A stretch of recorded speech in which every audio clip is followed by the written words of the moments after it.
everyone can please take their seats. Program's about to start.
Could we get you to take your seats so we can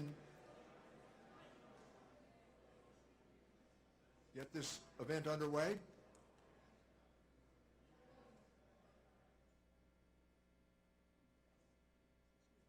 You're good, buddy. So let me welcome all of you here to the best address on Capitol Hill, the Ways and Means Committee room.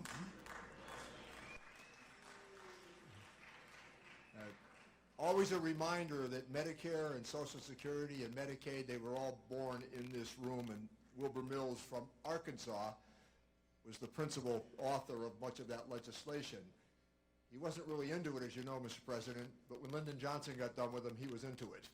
So we prize that alum as well. I want to thank all of you, especially Jim, for helping us to assemble this group. And the actual reality was that many of the former staffers asked if we would do a Washington event to honor our friend, Barney Frank. The Boston event, I thought, was nothing short of spectacular. It was laced with humor and also a great tribute to an extraordinary legislator. To think we might be able at some point in time to resurrect again in this town where we honor the skill of real good legislators. At the same time, because we have a large number of people that are going to speak, I would just like to share a couple of stories with you quickly. First, one with humor because of his wit, and then one of a very serious moment where I thought that his split-second thinking did America an enormous favor. The first one was when the Secretary of Defense announced that there was a new stealth bomber called the B-2. He said the genius of the B-2 was that you couldn't see it and you couldn't detect it with radar. To which Barney said, well, why don't we just tell the Russians we have it and save a few bucks?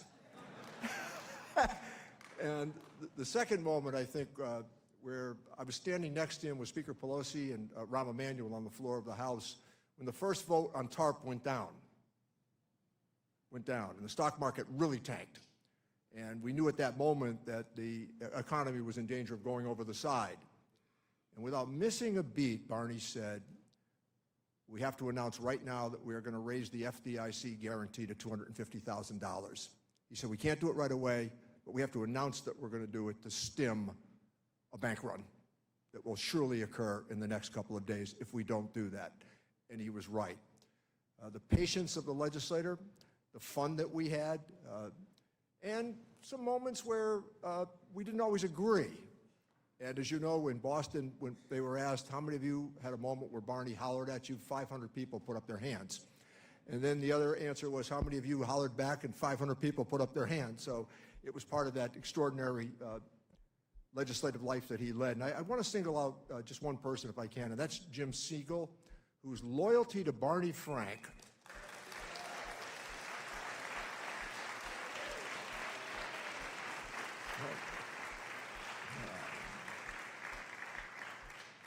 So we are awaiting Speaker Pelosi, but we also have the next Speaker of the House who's here. I recommend to all of you, read the New Yorker piece on him. When I talked to him yesterday morning, he said he hadn't read it and he wasn't going to read it, like a true New Yorker. What a great job he's done leading the Democratic Party. As you know, Tip O'Neill used to say one of the challenges of being a Democrat was that if we were in Europe, we'd be 5 different political parties with the same title. And that's part of the challenge that any leader has, trying to corral people who have some pretty strong opinions. He's been a treasure to work with. The next Speaker of the House, Hakeem Jeffries.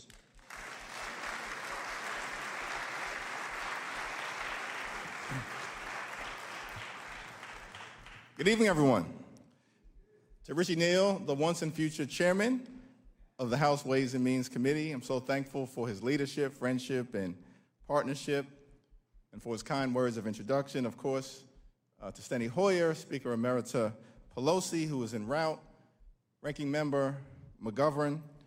I thank all of you for bringing us together for this incredibly important memorial tribute. To President William Jefferson Clinton, thank you for your presence. Of course, to Barney's dear husband, Jim, and to all who are gathered. We thank all of you for being here as we pay tribute to the extraordinary life, leadership, and legacy of the great Barney Frank.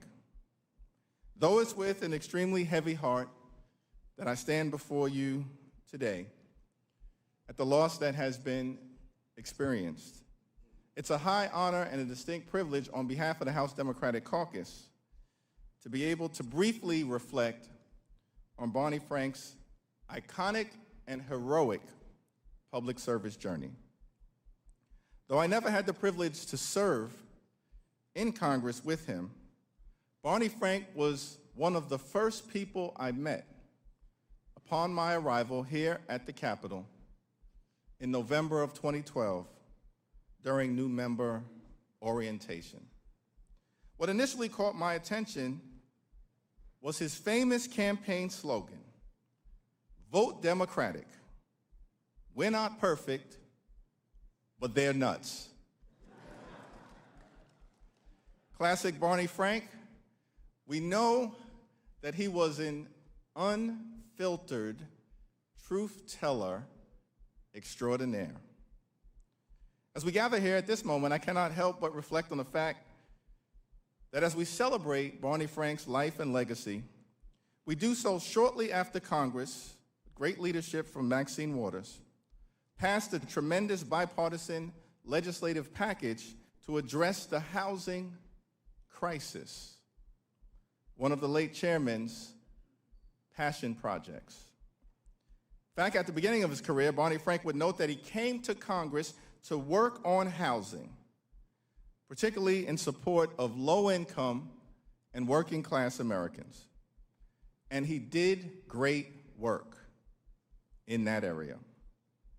However, as Richie noted, after becoming chair of the Financial Services Committee, and against the backdrop of the 2008 financial crisis and the Great Recession, he found himself with a different set of responsibilities, noting that he now was being called upon to deal with credit default swaps and complex derivatives, observing that it happened to him in the same way that JFK became a war hero when the Japanese sank his boat. Chairman Frank, of course, rose to the occasion, notwithstanding the unexpected adversity that he found himself confronting, and championed the effort to prevent another financial crisis, which resulted in the historic passage of Dodd-Frank legislation. In fact, as a younger member of Congress, I can recall being home and having a constituent come up to me and ask a question, somewhat confused about the Dodd-Frank legislation, looked at me and said, "Congressman, what do hot dogs have to do with solving the financial crisis?" And I observed to him, of course, that the Frank in Dodd-Frank was was named after the legendary chairman, Barney Frank, who stepped in to avert any future financial disaster. Through all of the challenges that he faced as the first member of Congress, it was a trademark Barneyism, because it also, while tinged with significant wit and humor, had a deeper message behind it. He publicly stated that he was disappointed by this view that gayness is so terrible that it's the unmentionable of unmentionables. When he retired from Congress, Barney reminded all of us with his usual frankness, yes, pun intended, that the best antidote to prejudice is reality, because prejudice, by definition, is based on ignorance.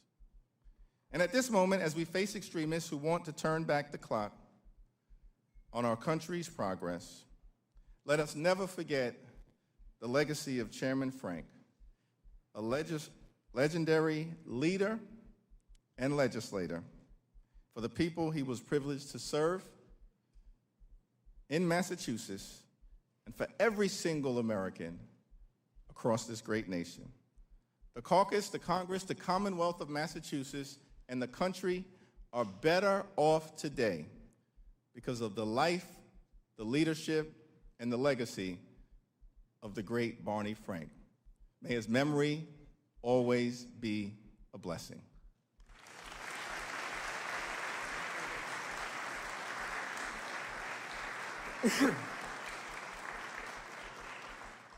Thanks, Mr. Leader. Now it's a real honor for me to introduce Speaker Pelosi. It's very hard for anybody but perhaps the President of the United States or a Vice President to have a national following. And Speakers of the House are quickly, I think they're here and then they move on. Not in this case.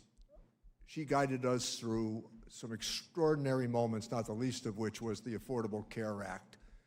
I was with her many times as we traveled, and I must tell you that her ability to grasp an issue, not just the emotion of the issue, but the reality of the issue, and to drill down quickly on the details of the issue. I watched her as we put the rescue package, we put together the Inflation Reduction Act. I have this joyous moment with the Butch-Lewis Act. You stop and think of 2 million people who are going to get a good night's sleep tonight because of their pensions were saved. And we walked into the Oval Office, and I said to her, Madam Speaker, I'm going to tell President Biden I'm putting the Bush-Lewis Act in the rescue package. And she looked at me and said, do it. Walked in, made the pronouncement. President Biden said, I'm going to agree with you, and we're going to do it. The leadership that she offered to this country through some very perilous moments was extraordinary. My friend, Speaker Nancy Pelosi. People who with HIV and AIDS and this or that, I was shocked. I said, how can they talk about that in public the way that we are? I wasn't used to this place yet. So I called Barney. I said, Barney, I'm so upset. What's the matter? I'm so upset because what's his name's on the floor and he's saying this and that. How can he say such a... He said, wait a minute. When you call me, forget the small talk. Just tell me why you're calling. Subject, action requested, timetable. Goodbye. So that helped me in good stead in talking to everyone else after that. One of the things that I love about Barney was that he was frank. That was his name, and that was his attitude. So I did tell this story when we were in Boston, but some of you weren't there, so I'll tell it again. I said to him, I see Senator Dodd here. I said to him, Barney, I'm so proud of you and Chris and what you did with the Dodd-Frank legislation. And he said, well, you did a great deal, too. You helped a great deal. I said, well, what specifically are you referring to? He said, thank you for getting out of my way. When Barney, when I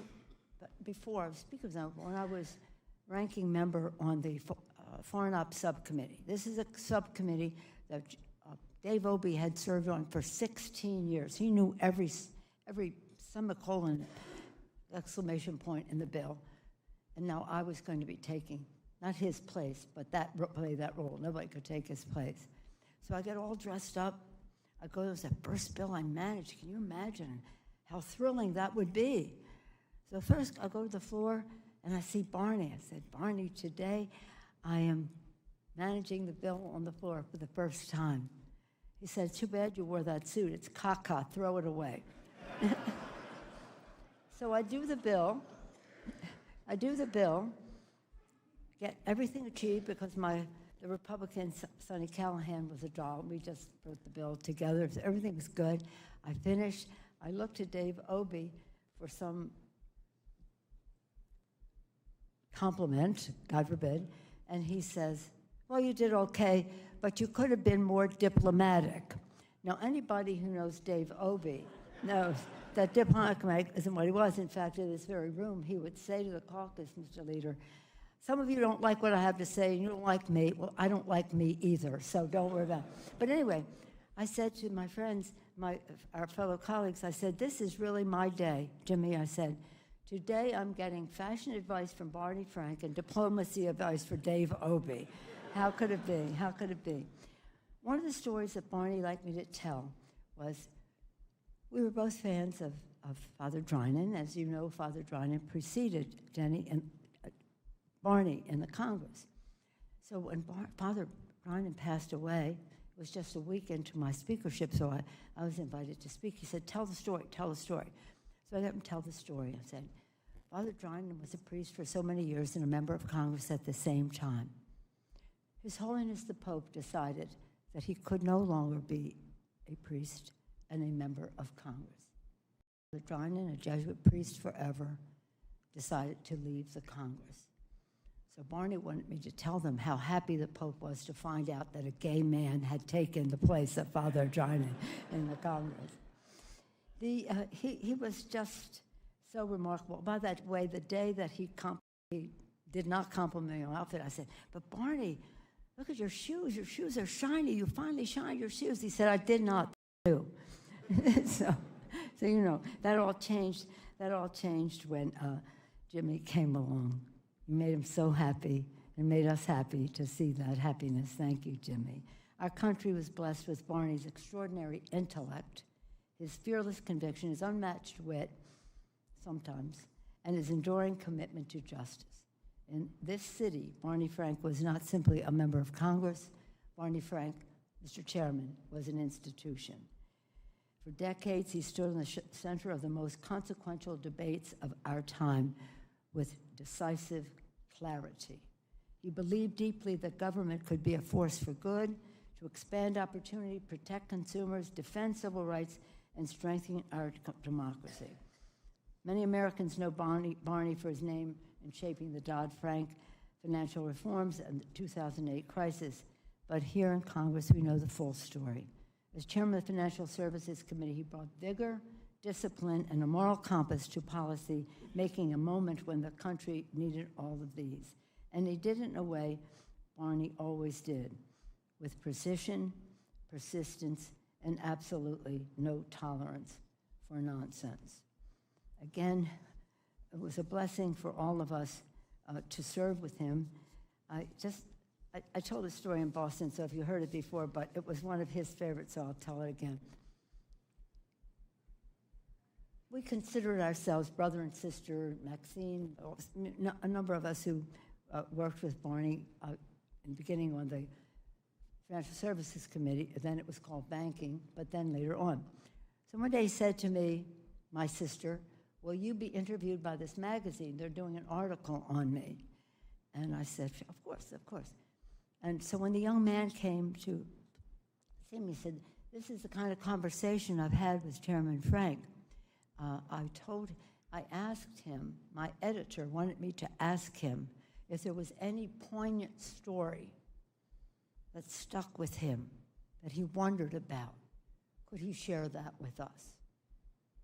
And Chairman Frank said, yes, there is one. Now, this is a young reporter.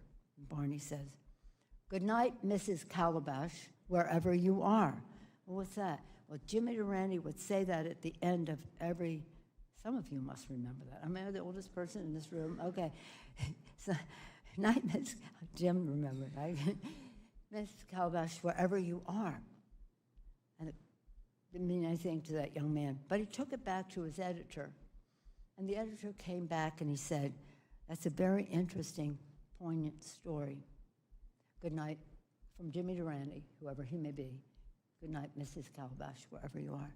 But can we change it to good night, Ms. Calabash, wherever you are? No, that would not work. Would not work.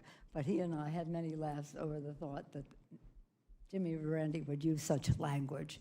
In any event, it was, Jimmy, thank you for sharing him with us. Thank you for the care and love you gave him. It meant so much to all of us to see him so happy with you. And now, may he rest in peace. Thank you so much.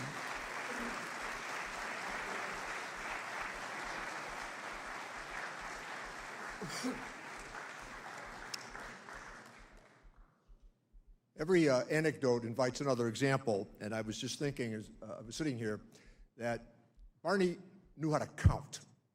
He knew how to get legislation done. He understood arithmetic. And there's a moment, he never walked over to the House. He always took the tram. And there's a moment when Heath Schuler, who was a Blue Dog Democrat from North Carolina, was on the committee, jumped on the tram and he said to Barney, "Mr. Chairman, I feel so badly. I've got to vote against you on this amendment." And Barney said, "Keep feeling badly as long as you keep calling me Mr. Chairman."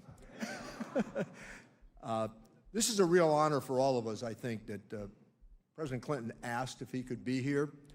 You'd be hard-pressed to have had a better run in the White House than Bill Clinton did. 23 million jobs, balanced budgets, minority incomes went up. America respected and regarded across the globe. A master legislator. When we were sitting here for an inauguration recently, as Mr. President walked by, a Republican, prominent member of the Republican Party, as Bill Clinton walked by, he said to me, the best political skills of anybody that I saw in the White House during all my years. I also, on a personal note, there are about 30 young people here from Northern Ireland. There were 30,000 British soldiers in Northern Ireland, the area the size of the state of Connecticut, when Bill Clinton became president. Tonight, there are no British soldiers. Ireland's at peace because of the efforts that Bill Clinton made. Mr. President.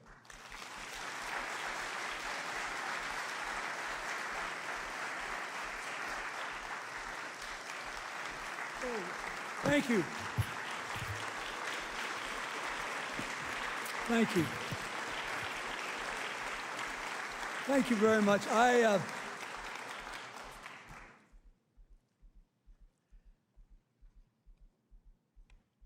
First, thanks for the introduction and for the decades of friendship you have given to me. Jim, thanks for inviting me to be here today. When Barney went into hospice, I called him. I, kept up with him, and so I called him. And I said, "Is there anything you want me to do?" He said, "Yep." He said, "I did my best to outlive Trump's presidency, and I'm not going to make it. So wherever you are, when I pass away, you have to move your aged body and be there. I expect you to be there." And I said, "Well, what if Jim doesn't want me to come and speak?" He said, "Oh, I've already canvassed the relevant voters." I mean, there's all of us, we all have these stories. But I have a special gratitude for him because of the fights he went through with me. And I'm always grateful because Ann was such a big part of my life and Hillary's, and I'm grateful. I'm grateful to Doris and David, the entire family, and especially to you for giving him the happiest years of his life. But I have to say,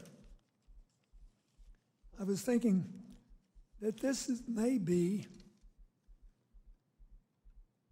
the only place in America now I could give a speech where half the people are older than I am.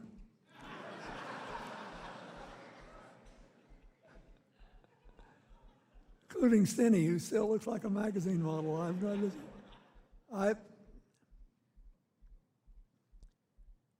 So I want to say the thing that mattered to me about Barney Frank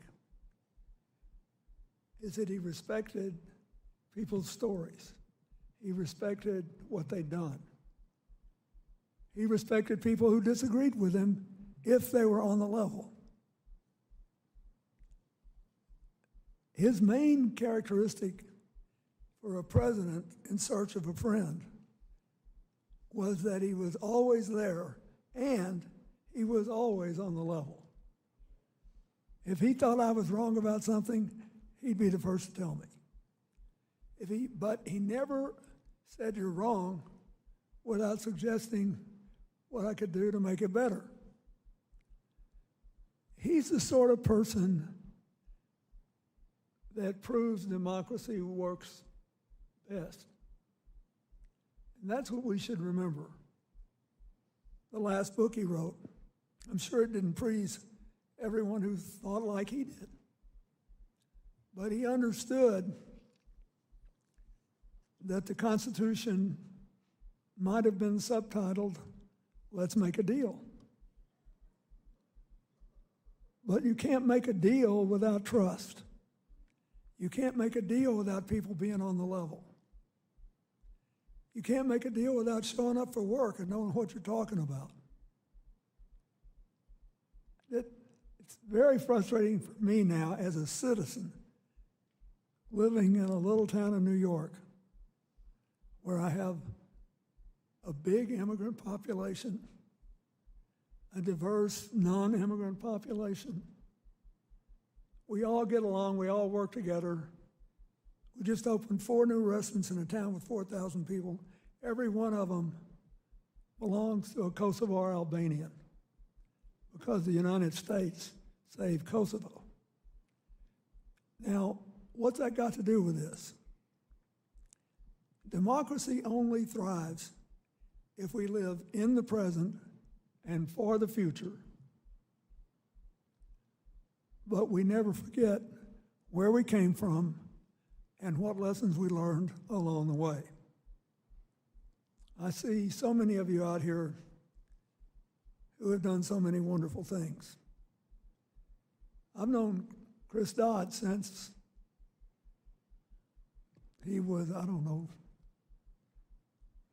well, he was much younger. And his first wife was a college classmate of mine who ran against me for class president at Georgetown. We have been through many things together. But one thing I always respected is that he thought it was his duty to know what he was talking about, to actually know something. So when he and Barney did Dodd-Frank, I realized that they both knew more than I did about some of the finer details of a subject that I felt I had a pretty good understanding of.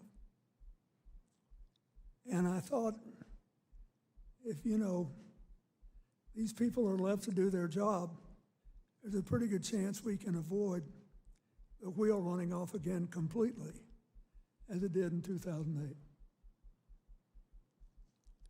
I have had many encounters with Barney, which I will not repeat. Partly because they were semi-X-rated, and partly because, I want to say again, he believed we should live in the present for the future. but he believed our memories should stay sharp. And that's what you've got to do today. That's what all of us have to do. I truly loved him. And I was indebted to him in more ways than any of you could know, except those of you who were there when he was trying to patch up his wounded president and go on. But for all of us, I think the most important thing we could remember is that he was a living embodiment of why inclusion is better than division. He embodied that. Can you imagine anybody saying, gosh, I wish that guy hadn't been a congressman because he's gay? You can't imagine it, but it's still an unspoken message. I was appalled when I realized that you would be forced to spend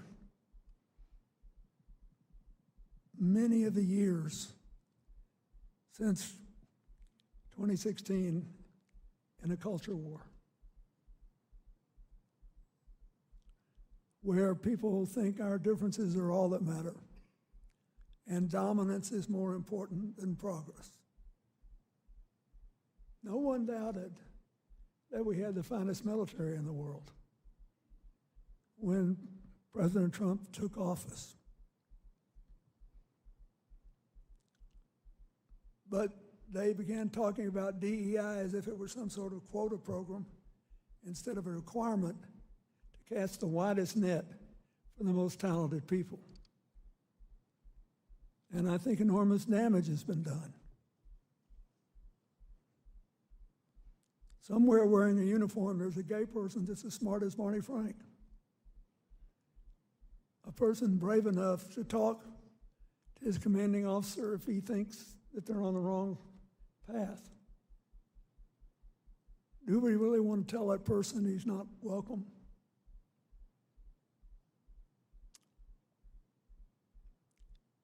So when you think of what you're doing tomorrow, you might ask yourself,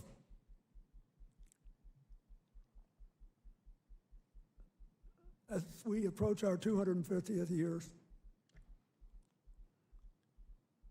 and we clearly now, after 250 years, can define what our idea of America is by answering two simple questions in the preamble of the Constitution. Who are we the people, and how do we define a more perfect union? The rest of it's all background noise. And it doesn't take long to live a life, and pretty soon you just got more yesterdays and tomorrows. The question is, can you keep living in the present and for the future? And the answer is only if you do what Barney did. Keep expanding who's part of we the people, not shrinking it. And keep looking at the future in terms of how we can be together, not divided. Mr. Leader, you're dealing with this housing bill today.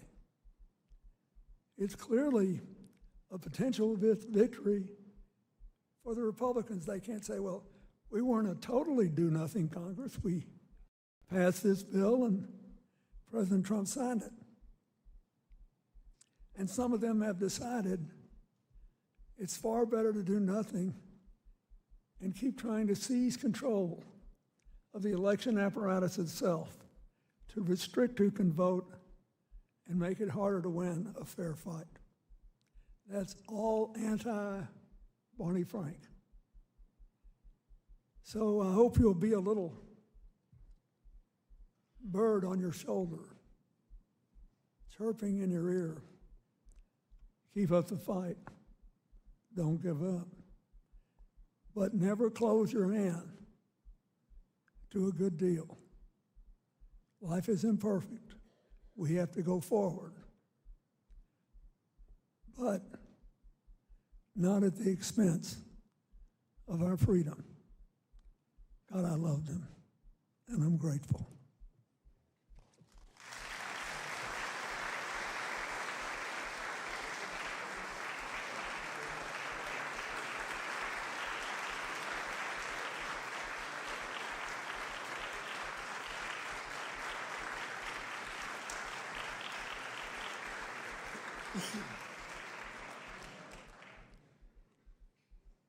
Barney asked two people in the Massachusetts delegation to offer remembrances of him, myself and Jim McGovern.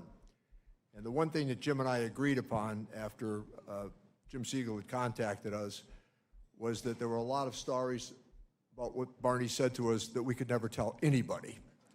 And part of it was the humor, part of it was the wit, but also part of it was he'd like to set the record straight.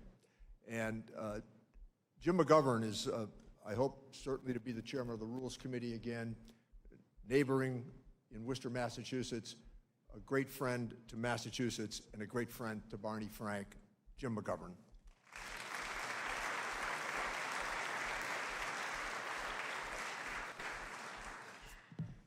Well, President Clinton, Leader Jeffries, Speaker Emerita Pelosi, Richie, Steny, Maxine, Mark, Shelley, what an amazing tribute this is to an amazing man.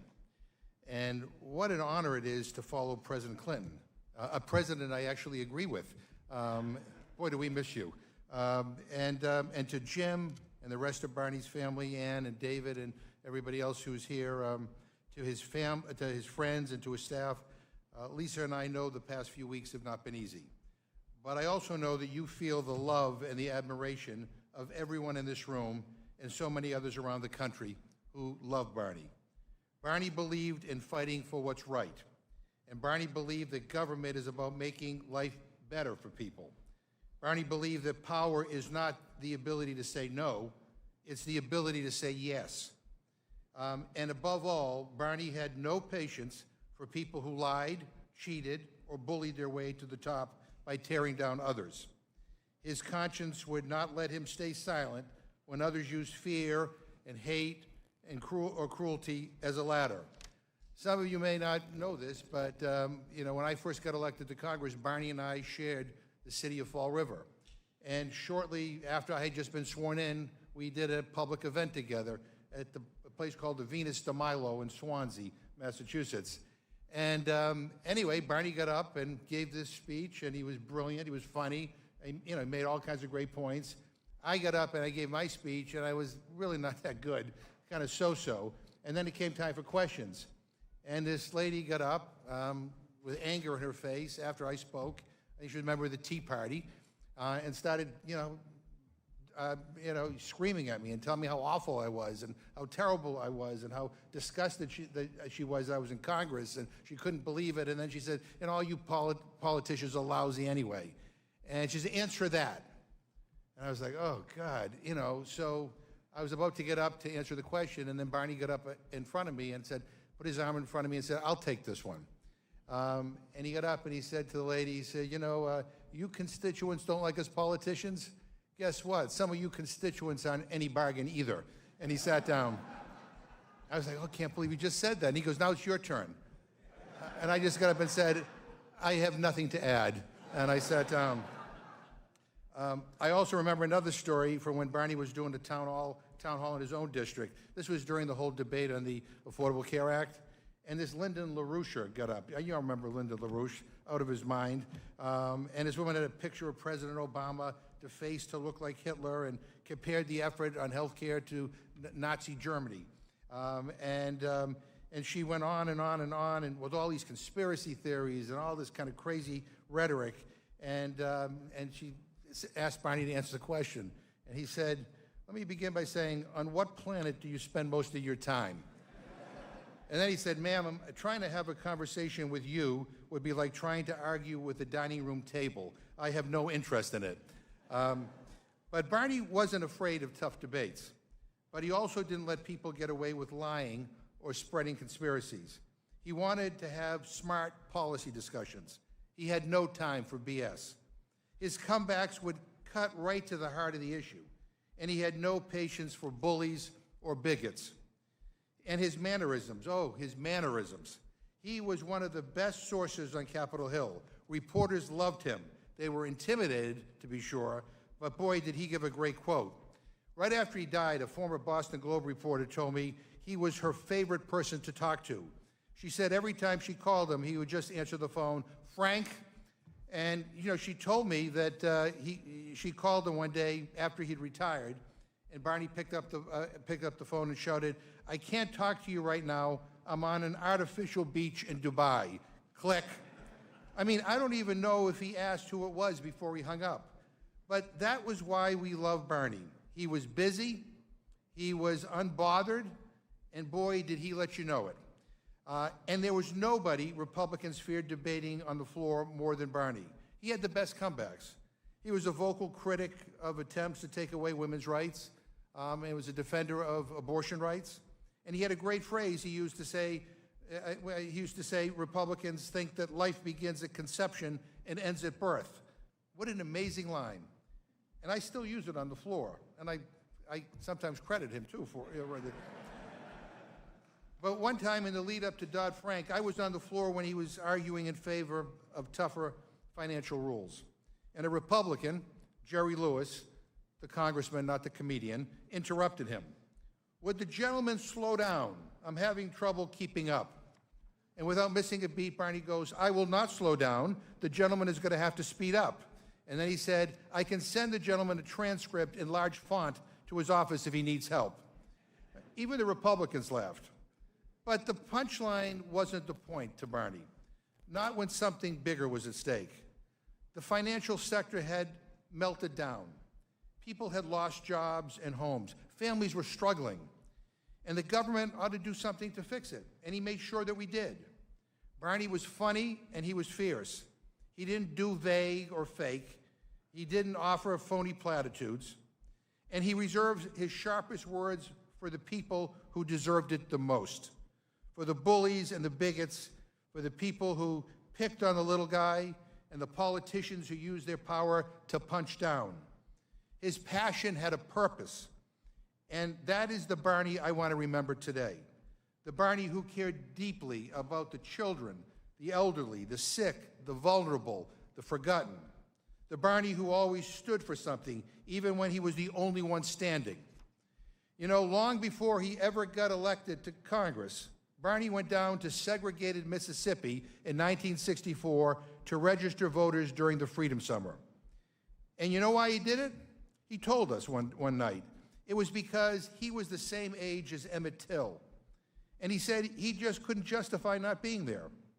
And so long before the fame and the power, here was just a young guy who saw something that was wrong, and he knew that he needed to do something about it. He fought against poverty, against greed, and against injustice. He fought for affordable housing because he knew that it is immoral that in a country as great as ours, that people have to sleep on the street. He fought against hunger because he believed that in the richest country in the history of the world, no child should go to bed hungry. And he fought for gay rights not only because he was gay, but because he saw a community that was being persecuted and bullied by people in power. And he could not tolerate those who bullied others out of hate or bigotry. And I would love to hear his take on the appropriation bill Republicans tried to advance this week, which would ban the display of pride flags at all U.S. embassies all around the world. I just know he would have a zinger for that one. He was a champion for those who were left out and left behind. And that is the Barney I want to remember today. The Barney who would remind us that there is too much despair and hopelessness in this world, too much injustice and too much greed. The Barney who would not want us to just sit around and complain about it, but who would want us to get up and actually do something about it. The Barney who would look around at the people in this room, the congressional staffers and the elected officials, the champions for justice and fairness, and who would say, thank you. Because at a time when so much is wrong with the world, when the people who are supposed to lead us spend their time dividing us and stoking their own egos and sowing hate and division, Barney would want us to keep fighting. So let us honor his memory, not just with words, but with action, to channel his wisdom and his wit to carry on his work, to have a little less tolerance for cruelty and cynicism, to find a little more courage to stand up to the bullies, and maybe every now and then to ask ourselves, what would Barney say? And then maybe ask, can I say that in public? And then maybe ask, will C-SPAN bleep it? Barney was brave enough to fight, decent enough to care, and irritated enough to make a difference. And Barney, if you can hear me, I know this was too long, but in my defense, you gave us a lot of good material to work with. We are all better off because you were with us. The world will miss you. I already do. Thank you very much.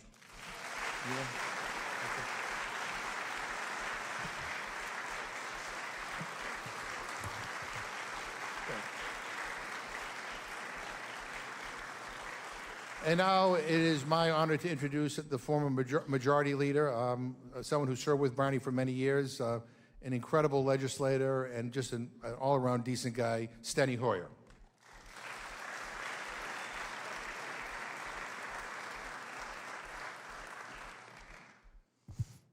Jim Siegel, I wasn't sure why I was invited to speak, and then President Clinton spoke. I'm 8 years older than Bill Clinton. That is why I presume I'm here. Mr. President, it is always good to be with you, sir. Madam Speaker, you know, I tell people that I served with two historic figures, with all due respect to the rest of you. One, of course, was Madam Speaker, the first woman speaker in over 250 years of our history. And the second was John Lewis. But I think I'm going to say I served with three historic figures, because that would be more accurate. And of course, one of them was Barney Frank. I had the great privilege of being a member of the class with Barney Frank. It was a famous class. It was called Barney and the Rest of Them. Such was the experience, Jim, of being with Barney Frank. And I remember going to your wedding. Nancy was there. Many of us were there. And I think it was the first gay wedding that I'd been to. Sean Patrick Maloney and Randy came, I think, a little later. It was such an inspirational event, a seminal event, a historic event, a statement to America. This is who we are.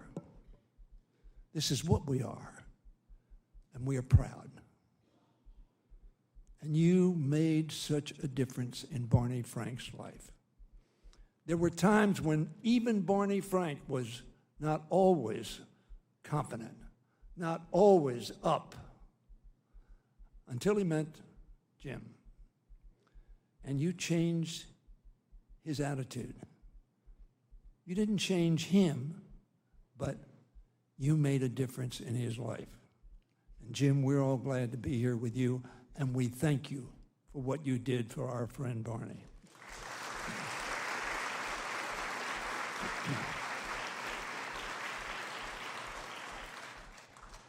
Thank you, Richie. Where'd Richie go?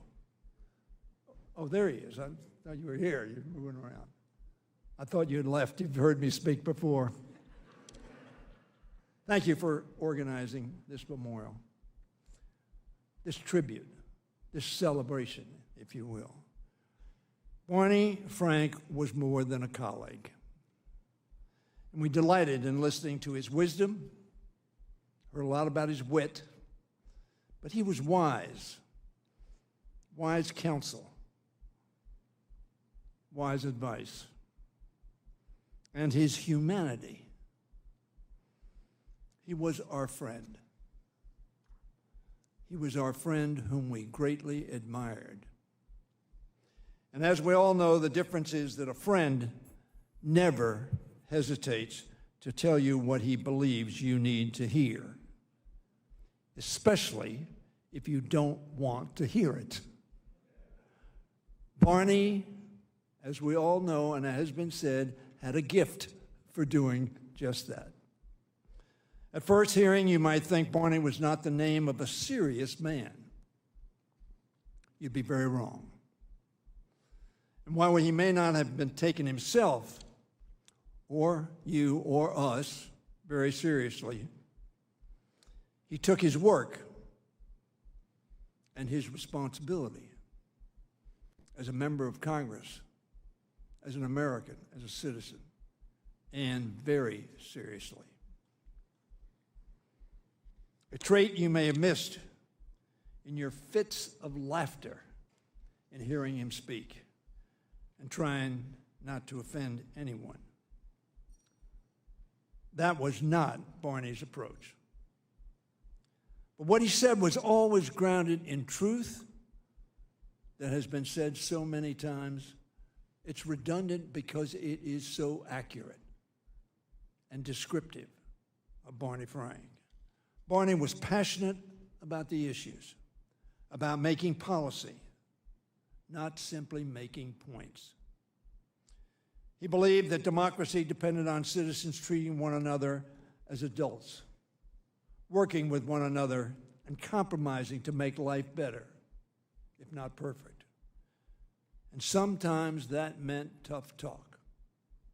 And Barney had the courage and, as I said, the wisdom to give that tough talk.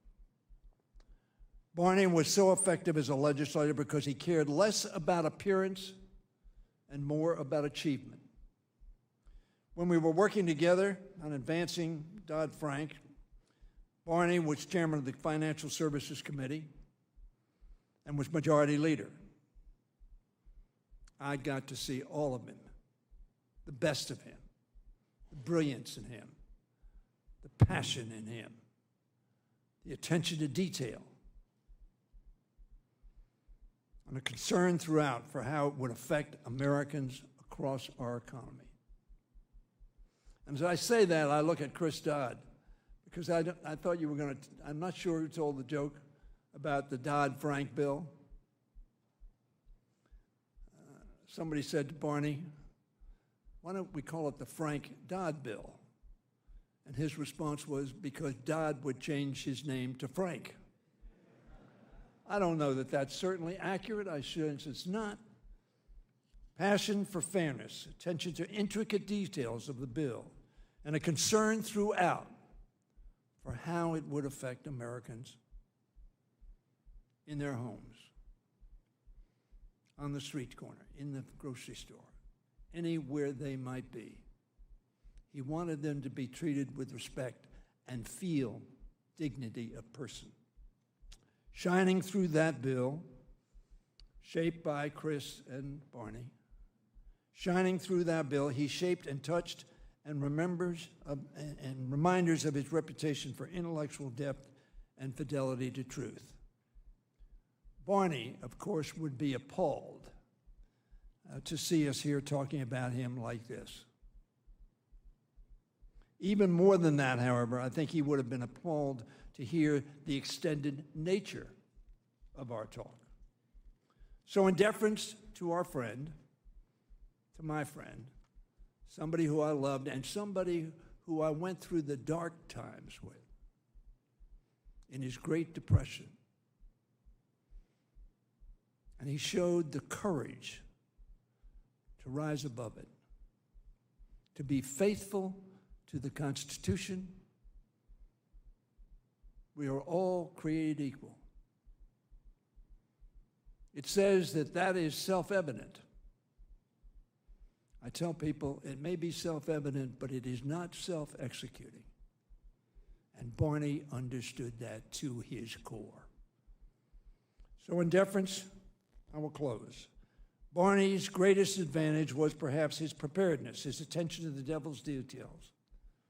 His keen wit was a delightful distraction and an extraordinarily effective addition to the scythe-like brilliance of his analysis and debate. He was always on his game. And whether it was in a hearing or in the floor or in the debate, no one could match him in diving deeply into the issues and learning every detail. Maybe with the exception of yourself, Mr. President. And then using it sharply to prove his point, to advance the causes he championed, or to undermine a bad argument that he believed wasn't worth his time or the time of Congress. Barney, you're in a better place now, but we are not, because we miss you. Your state misses you. Your country misses you. Jim clearly misses you. You're going to make it better where you are because you made it better here. And by the way, Barney, say hello to Mrs. Calabash for us.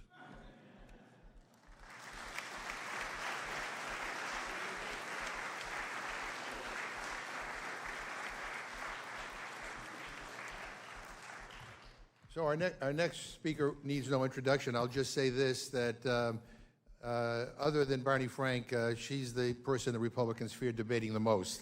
The next chairman of the Financial Services Committee, Maxine Waters.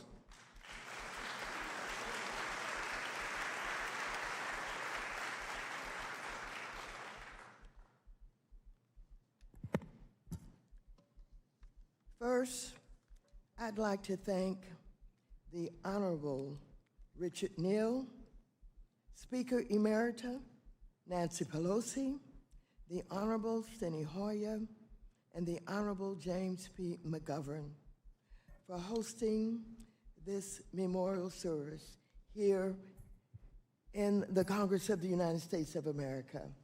Of course, I was there at a memorial service that was held in Massachusetts, but I did not know that one would be organized here. And that was a fantastic memorial service that I witnessed in Boston, Massachusetts. But to be here with my colleagues and my friends and President Clinton and with Chris Dodd and with Jim Reddy, all of you, it fills my heart.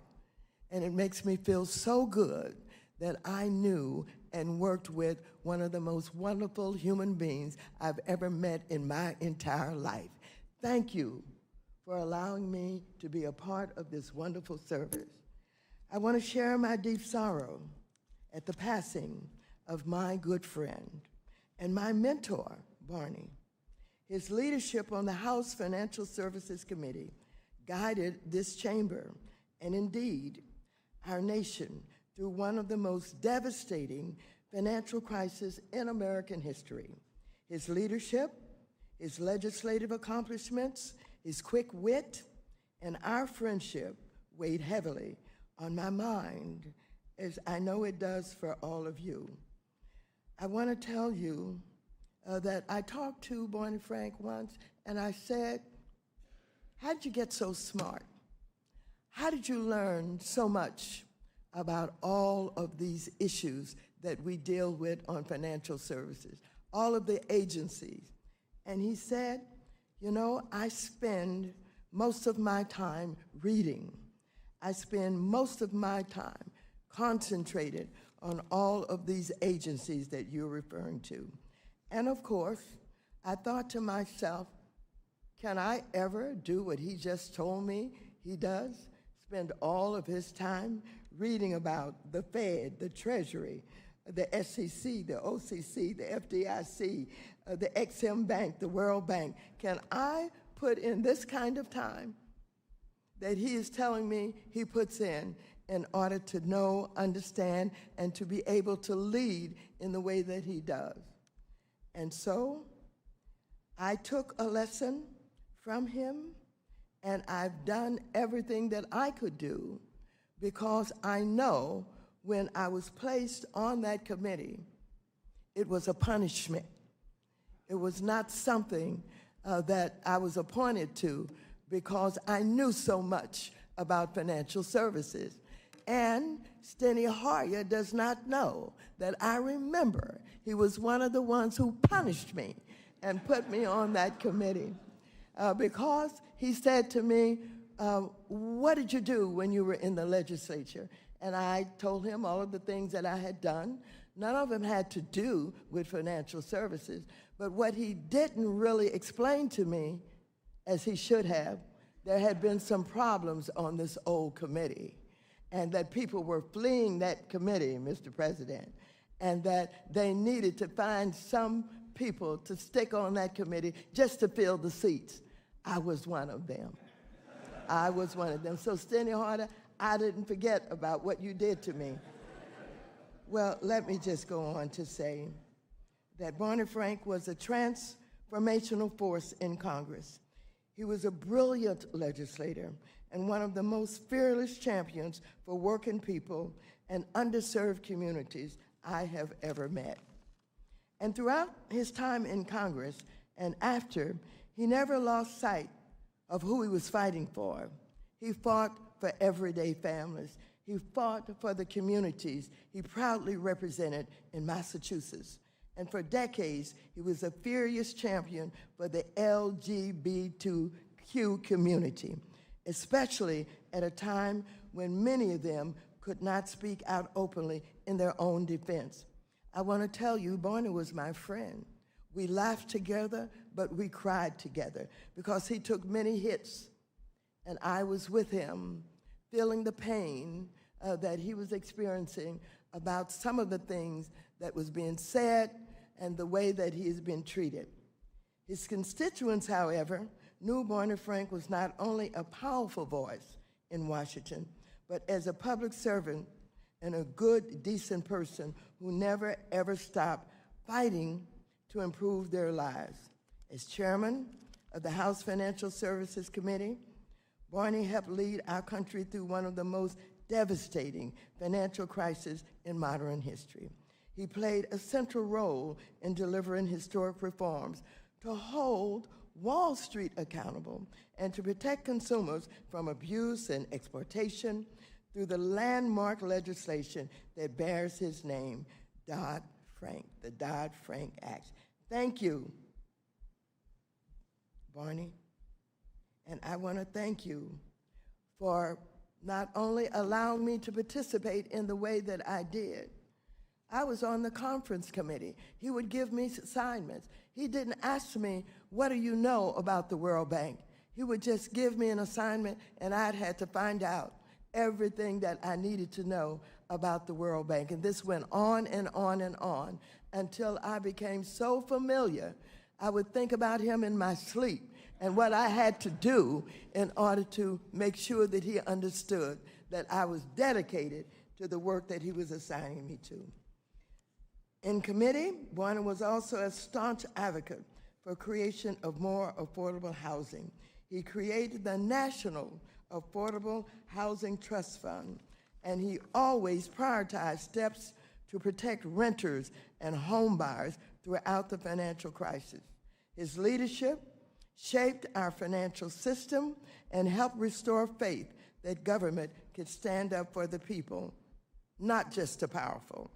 Now, you all know Barney and his powerful role in the House, but I want you to know that at one particular time, after he was gone, after he had retired, we had a situation on the committee, and the Democrats, get a chance to have one of the witnesses come when we have these hearings to help us defend whatever we was working on. So we said, who could do that any better than Barney Frank? He's retired, but he knows this stuff backwards and forward. Let's get him and get him up as a witness to deal with this issue. And so we got Barney, and he walked in with his newspapers under his arm. He took the chair, and I want you to know, he not only didn't forget that he had been the chair of this committee, he took over when he was a witness. And what he did was, he simply not only read his newspaper in the middle of the hearing that we were doing, he got a call, and he answered the call, and he called over one of my employees and one of the persons who worked on the committee, and he said, I want you to clarify something. Now, all the time, he's a witness, and he was acting as if he was the chairman, and then finally, he got up and walked out in the middle of it, and nobody knew where he was going, and then he came back, and the chair at that time, Henslin, rolled his eyes and shook his head, and I said, there's nothing we could do.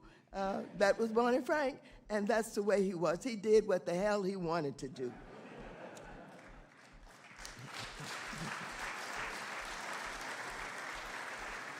Now, I'm going to share something with you I had to think a lot about.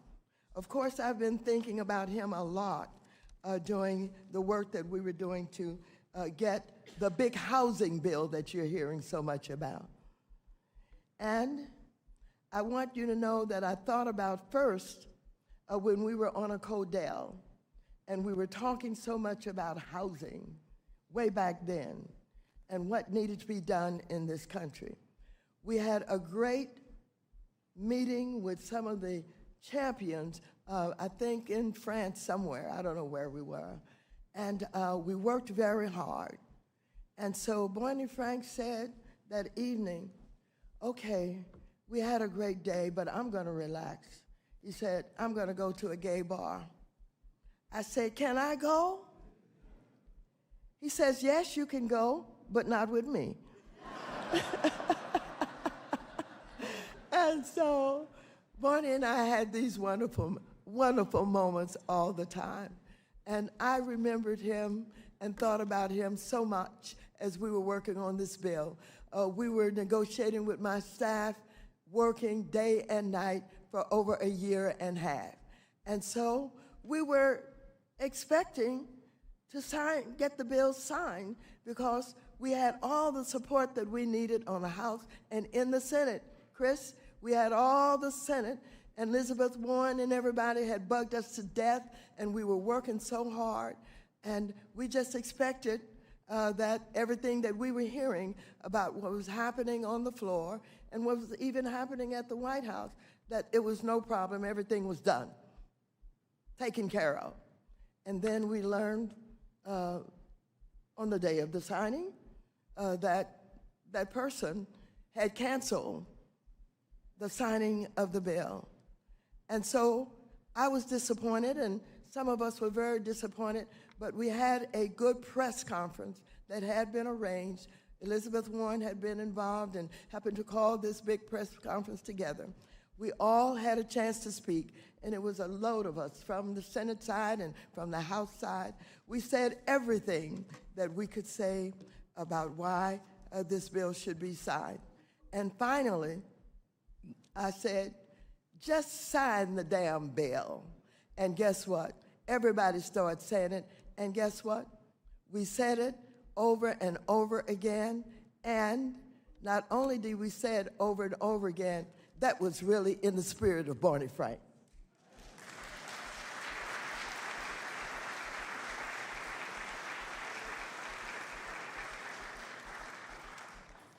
Our next speaker is a champion for civil rights and human rights and justice, and the lead Democrat on the Veterans Affairs Committee, Representative Mark Takano.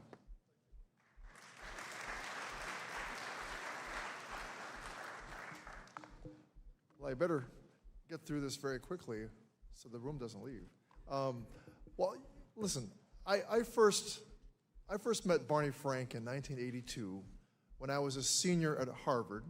I was working on my senior thesis, and I was borrowing an Apple IIe from a friend who connected me with a group of gay men in Cambridge who knew Barney. Both Barney and I were SO, selectively out at the time. And meeting Barney provided me with evidence that people, elected officials, congressmen, existed as gay people. They existed in intelligent circles, and they had brilliant careers in public service. To a 21-year-old, that was an important thing to find out. We met during an uncertain an uneasy time for gay people. It was later that year when Nightline's Ted Koppel shared the news about how AIDS was devastating the LGBTQI plus community and was a potential threat to the entire country. The AIDS crisis created uncertainty and at times despair in my own goal in entering public life while balancing the parts of the rest of my life, the rest of my identity. But there were glimmers of hope that kept my aspirations of a life of political service alive. And it was when Barney came out in 1987, he was re-elected and able to continue to serve in Congress. So when I was outed in 1994 by my opponent, I think Mr. Clinton remembers that time, it was painful and deeply unfortunate, but I made a decision that would not totally foreclose my chances to have a political future. And though I would lose the 1994 election, I continued to serve my community, and I sought re-election to my office, which was, I was a trustee down ballot on a community college board in Riverside, California. Barney would always make time to meet with me every year that I came back to DC for the community college trustee meetings, despite my not being one of his constituents.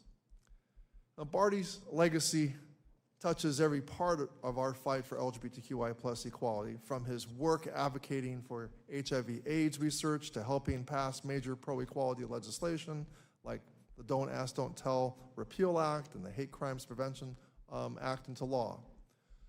And as we know, Barney went on to co-establish the Congressional Equality Caucus with then Congresswoman Tammy Baldwin. Tammy, thank you for being here today. Tammy.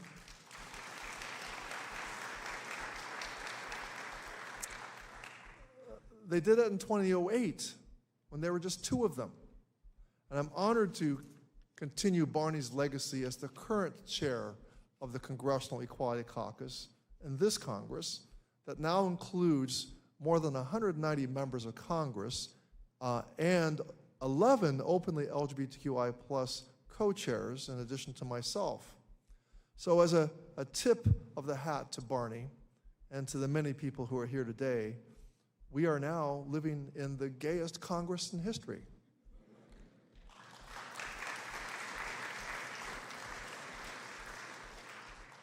That we know of.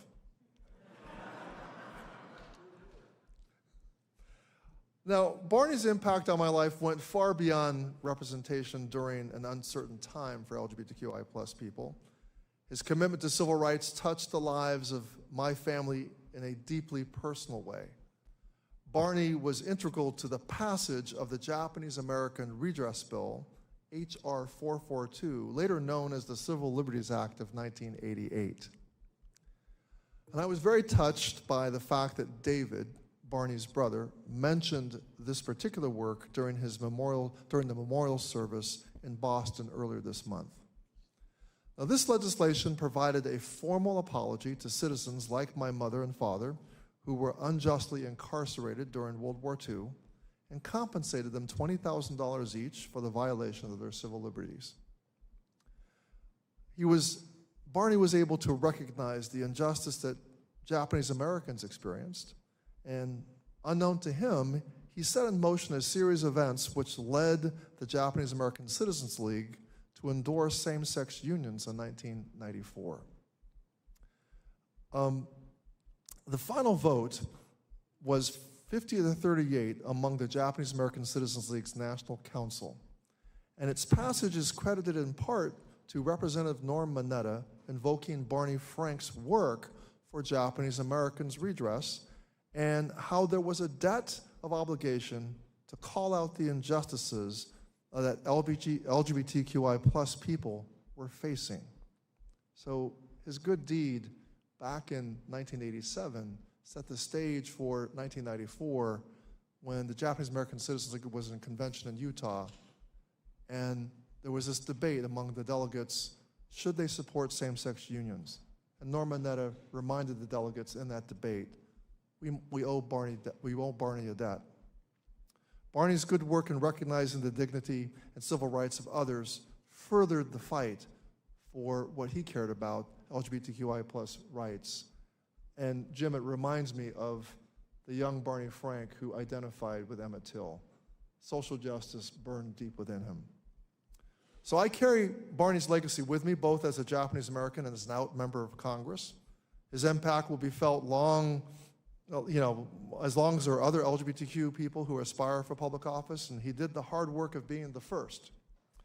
So I regret not being able to serve with the most colorful member of Congress, but looking around this room, I'm confident he'll be remembered and felt for years. And as he once mused about what would be on his epitaph, was, "The gentleman's time has expired." His time may have expired, but his work definitely lives on. God bless. Thank you.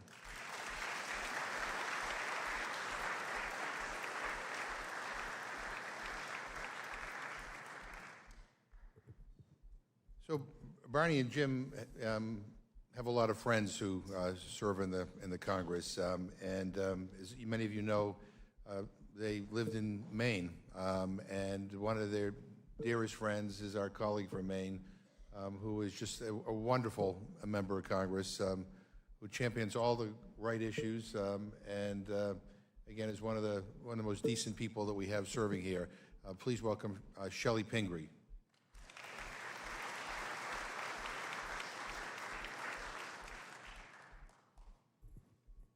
Thank you. President Clinton, all my wonderful colleagues, Jim, all the family members of Barney and friends, everybody here today, I'm so honored, and I'll try to be brief. It's true, I had one distinction that none of my colleagues can claim. For the last 10 to 15 years, I have been Barney's congressperson. I came to Congress in 2008. I got elected with Obama. For all of you who are here, we remember it was a big agenda, a busy time. Barney, of course, was already here.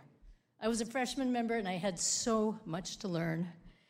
I remember how wonderful it was if I came into the chamber and Barney was speaking or about to speak. I would just settle in. I knew I was going to have the most articulate, funny speech presented with a lot of history, some snarky, biting comments, a little bit of parliamentary procedure, and as a new member, I was just in awe of all that he knew and how he could put it together and say.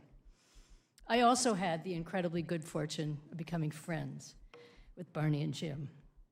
For several years, my former husband and I, Jim and Barney, we often traveled together. They stayed at our house.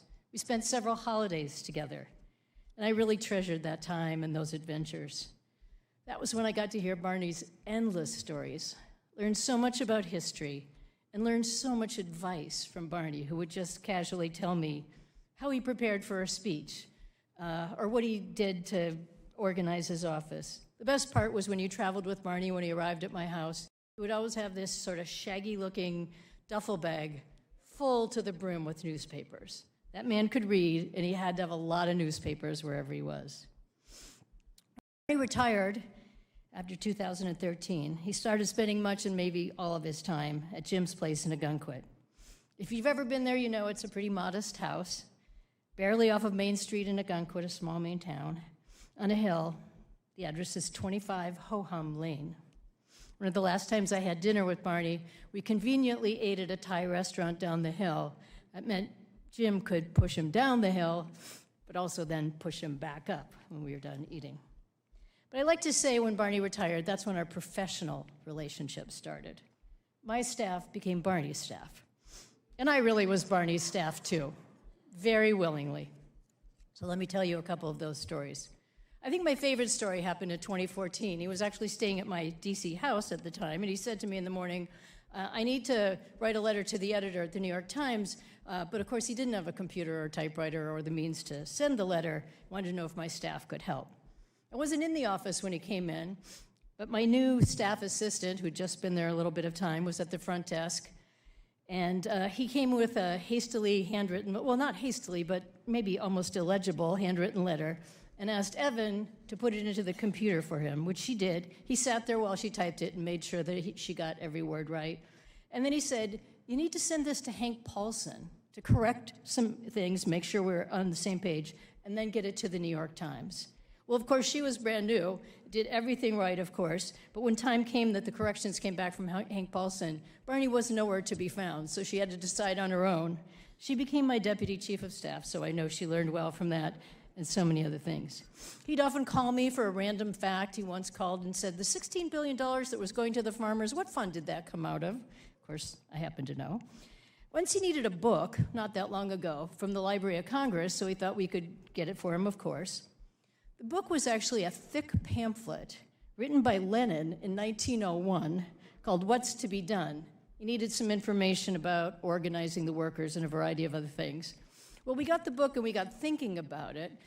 And Jesse Conley, my chief of staff, who's somewhere here today, thought, maybe sending a book to Barney in Maine, and there's always, the coffee spill or whatever could happen, and then we have to get it back, isn't such a good idea. So he cleverly found it on the internet. We copied all the pages and mailed them to Barney. One of my favorite times was when he needed an Uber, and Jesse was there in the office with him. Of course, my office was kind of his office when he was in D.C. and needed a place to be. So Jesse called him an Uber and walked him out to the car outside of Rayburn. And then as Barney was getting into the car, he said, oh, I need a tie. Give me yours. Which, of course, Jesse did. I have to say it was a little bit reciprocal.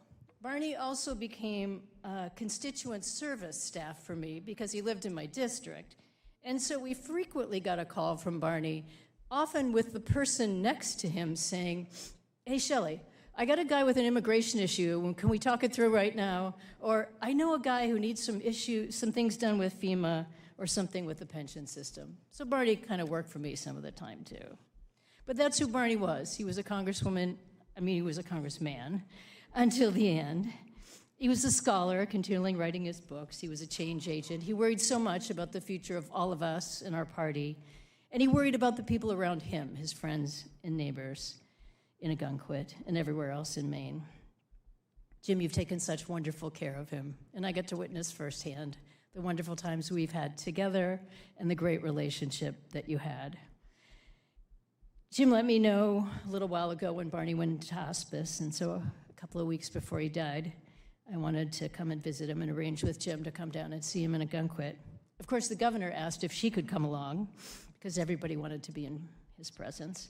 And when we went there to see him on the last visit, he had a steady stream of visitors and calls going on. The place was very busy, and he was looking frail and tired, but he was just as sharp, just as full of advice, just as funny, and just as kind to me as he has always been.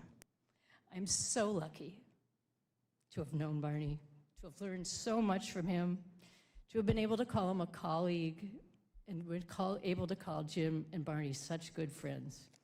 Barney, I'll miss you.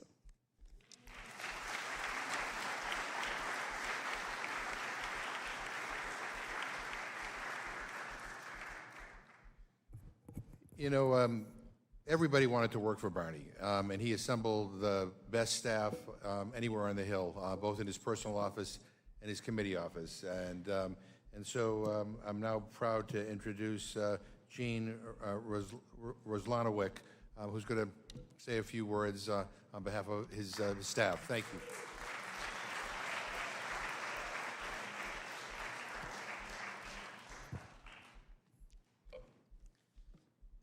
Barney became the ranking member for Financial Services in 2003, chair in 2007. When a new member takes over, there's also usually significant staff turnover, even a clean sweep. But Barney was generous and took a risk.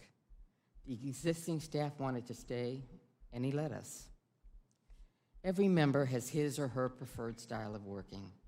Barney's could be described simply, I'd rather do it myself. At first, when he looked our way, it was pretty clear he saw dozens of people who could get him into trouble. But we learned his priorities in terms of engagement with the help and support of longstanding colleagues and friends like Jimmy Siegel, and he learned that we could be trusted to provide useful support and expand his reach. In regard to the work, he was an exacting taskmaster. On the personal level, he was kind. He cared about his staff. He was considerate, supportive, and willing to help whenever they needed it. Barney loved his interchange with the members.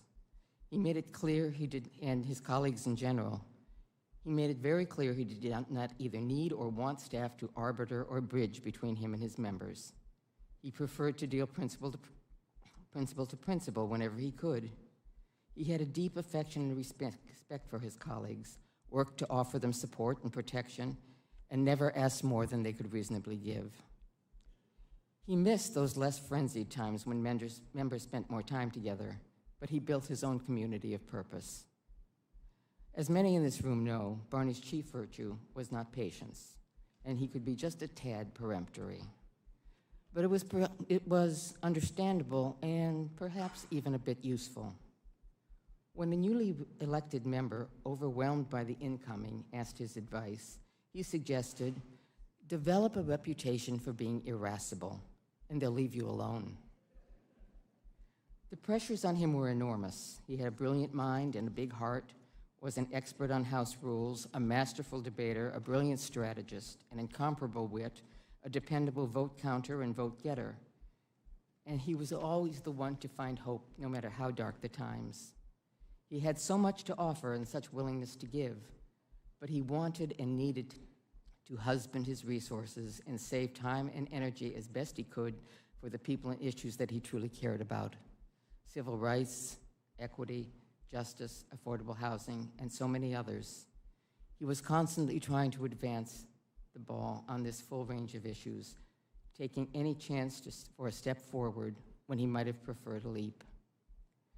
Barney did not join, not unlike Ms. Waters, the then Banking Committee because of a fascination with financial services issues. But handling the economic and industry crises eventually consumed his and the committee's time. The risks and stakes were high, the issues technically complex and politically challenging.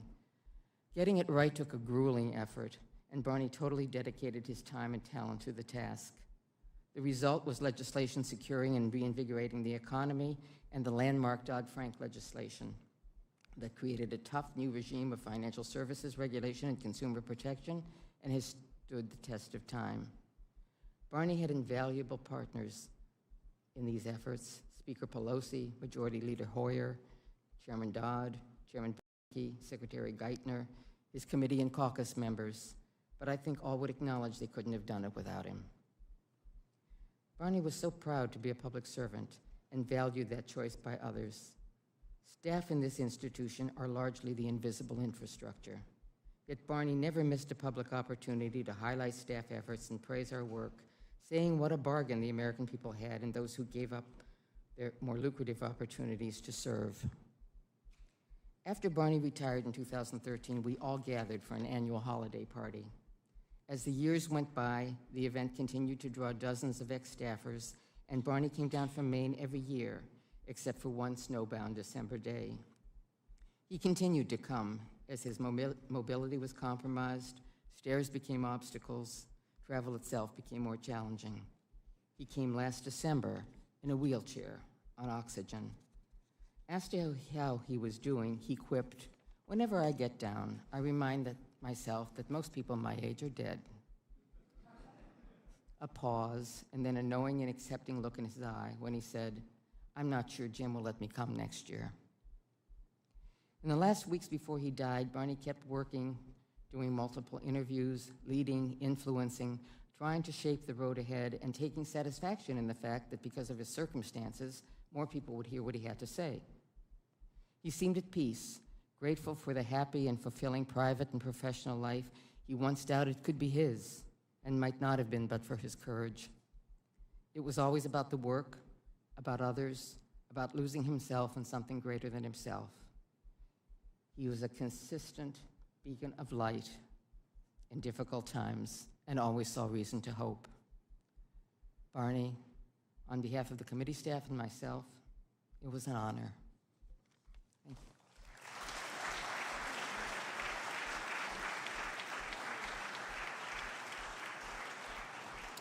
It's now my privilege to introduce Barney's longtime friend, Scott Shea.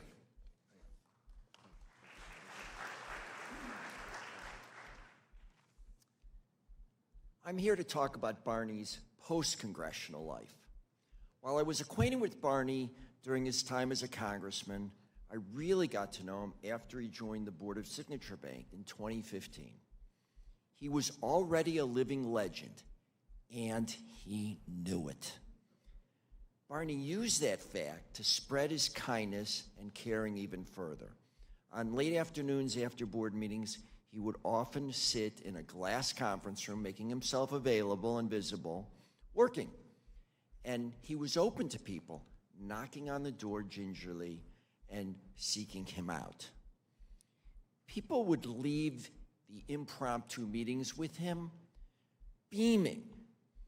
And Barney, too, got pleasure from his compassionate, people got pleasure from his compassionate ear or from his telling a story or using his quick wit to make them feel better. On one occasion, an outsider was making a presentation, and Barney was in the meeting, and they made a reference to a section of Dodd-Frank. And Barney said, "You're wrong." And the person disagreed.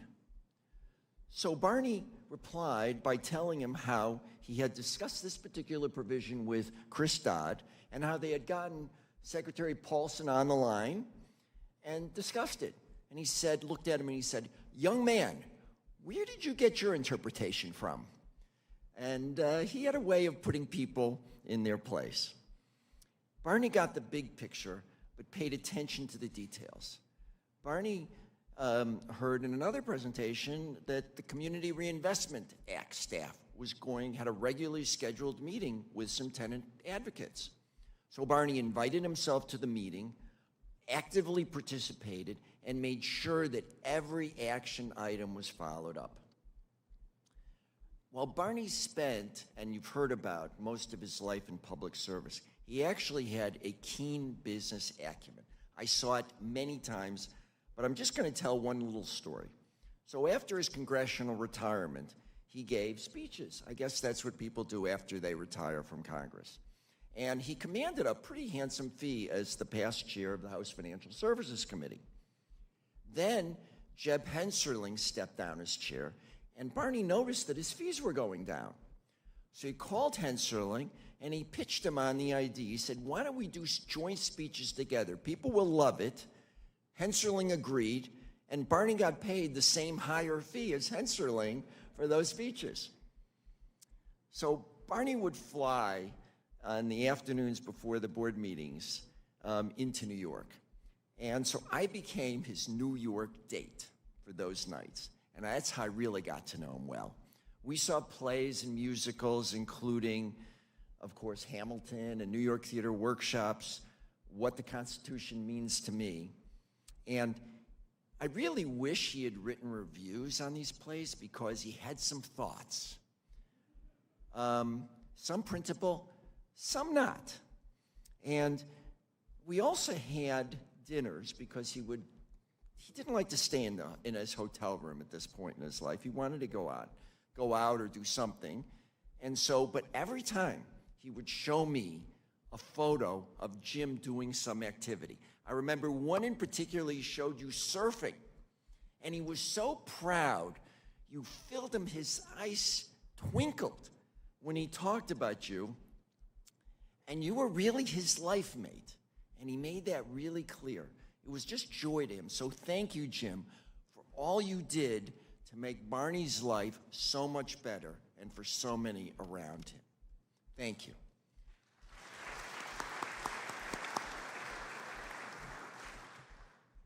Now, as many of you know, Barney relished a good argument. And at dinner, I was willing to argue with him. I think that's actually why we got along, because I was willing to argue with him. We discussed a few times, actually, the existence of God. Now, I don't know if this is news to anybody, but Barney was an agnostic. So we never agreed. But Barney, I'm envisioning you right now, in the world to come, with a cigar and with a bottle of wine opened by a left-handed corkscrew only available in heaven. Some of you will know that.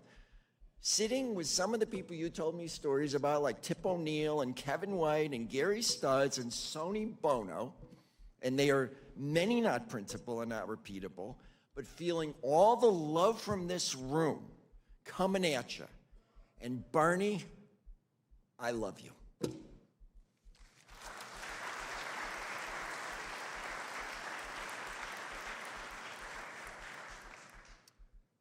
So we have one final speaker, but before I introduce him, I do want to echo what Scott just said and say this publicly. Jim, when he talked about you, he glowed. And you meant everything to him, and he was so happy. And that made all of us happy, too. And so our final speaker is Barney's husband, Jim Reddy.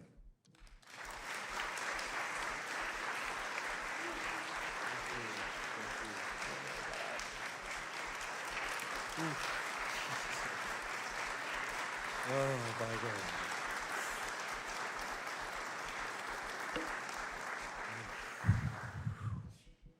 Boy, where do I begin? Sorry. Except thank you, everybody. Everybody came from, even if you came from the other room, thank you for coming. I had all these things to say, and now they're just escaping me right now. Even when I have notes in front of me, I'm just blown away with this line. Oh, sorry. With this lineup that I had to follow. It's pretty tough. But man, he didn't want any big to-dos after he passed, but we had some conversations with others, and we told him, well, once you're gone, it's about us, and what we want to do, we're going to do that. And so that's what we did here. And thank you so much, Mr. President, for coming, and all the other speakers as well, Shelley and Mark. And when I went to choose his urn, because he didn't want to be buried or anything, and nothing like that. So, there were tons of urns. They were just like basic boxes or just an urn shape. But when I saw the lighthouse urn, I had to choose that one. It was just instantaneous because Barney was a beacon of light to even everybody in this room. He kept people from crashing on the rocks. And will forever, I think. In fact, one of the things I should, Hakeem Jeffries sent some flowers, and his note, he says, his accomplishments will echo through the halls of Congress for decades to come. And I was like, decades? More like centuries, or millennia even, and I wish he was here to hear that, because that was a joke, by the way. Oh, geez. What else should I say?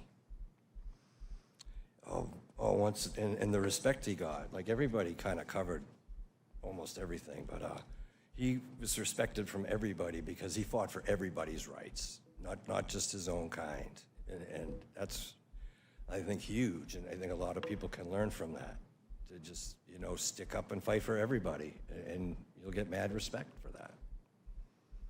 Pretty much, and thanks to his family, of course, for all coming, and the support. It's so hard to be sad in this room with all the love and support. So I was a mess this morning. I was like, I just want to go. I just want to run and hide, man, I know I couldn't do that. I'd regret that for the rest of my life. But just to see everybody, like Bill Foster and Tammy and Gwen Moore, of course, Earl Blumenauer, they all came from far, and just to see everybody again, it is just so special. Man, I don't really know what else to say. I'm not like professionals like you guys. It's tough to follow you all up, but thank you everybody for coming. And Ari's over there, and Sam, his great nephew's over there. And thank for the staffers too. Everybody, I know everybody here has somewhere else that they could be, but they're here, and that's very special. Thank you all. And forgive me if I forgot somebody, and Chris Dodd over there, and Jim, of course, and Lisa. God, I could go through the whole room, but I won't. I think my 3 minutes is up. So thanks, everybody. Thank you so much. And